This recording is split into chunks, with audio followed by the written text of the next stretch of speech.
Are we recording? I'm like, who am I? See you counting. I'm thinking you're judging me, but it's really I'm judging myself, so.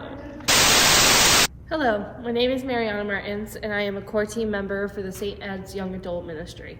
Today, I will be talking about healing. All right, yeah, so today I have my notes because I'm a little awkward, and that's okay. So today we're going to be talking about healing, like I said before. Jeremiah 30 verse 17 states, "For I will restore you to health, and I will heal you of your wounds, declares the Lord, because they have called you an outcast, saying, 'It is Zion, no one cares for her.'" Now, so many of you may think, well, what does this verse have to do with healing? So let me break it down for you. As young Catholics, we face a lot of stigma for practicing our faith. The world around us questions what we believe and who we believe. We are told that we shouldn't believe in our faith and that we are selfish and stupid for believing in Jesus. This may make us feel outcasted and even lonely. The world tells us to party and to hook up with others and that it all doesn't matter. It's no big deal.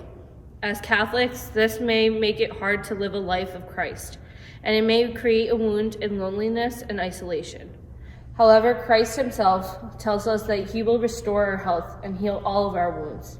So if you're feeling isolated and alone, let Christ help you. You are not outcasted from his healing. You are worthy of his love and care, and you are deserving of that because you are part of his plan. Let's also talk about how Christ himself had his wounds transformed and healed. He went through the greatest act of suffering, and he remained trusting of God the Father. In our lives, we state things like, "I will never be enough.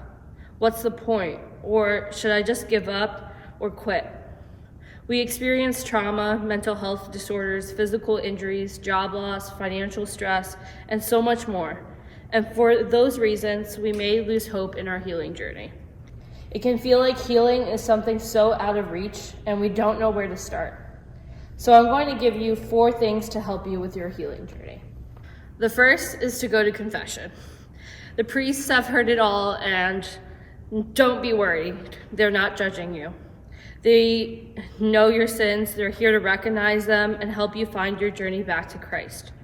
Confession can lift our baggage and hand it over to Jesus to take, and it helps him find you where you are. Second, go to Mass. Attend adoration, have a prayer life.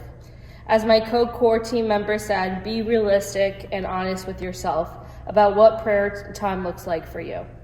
But know that without prayer, you cannot fully heal your wounds. You need Jesus to be a part of your life so he can walk with you. Third, find a therapist.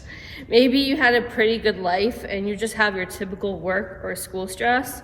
Or maybe you have had years of trauma, struggles with mental illness, or substance use, and you need support. Getting a therapist is not a bad thing. You can have Jesus and a therapist.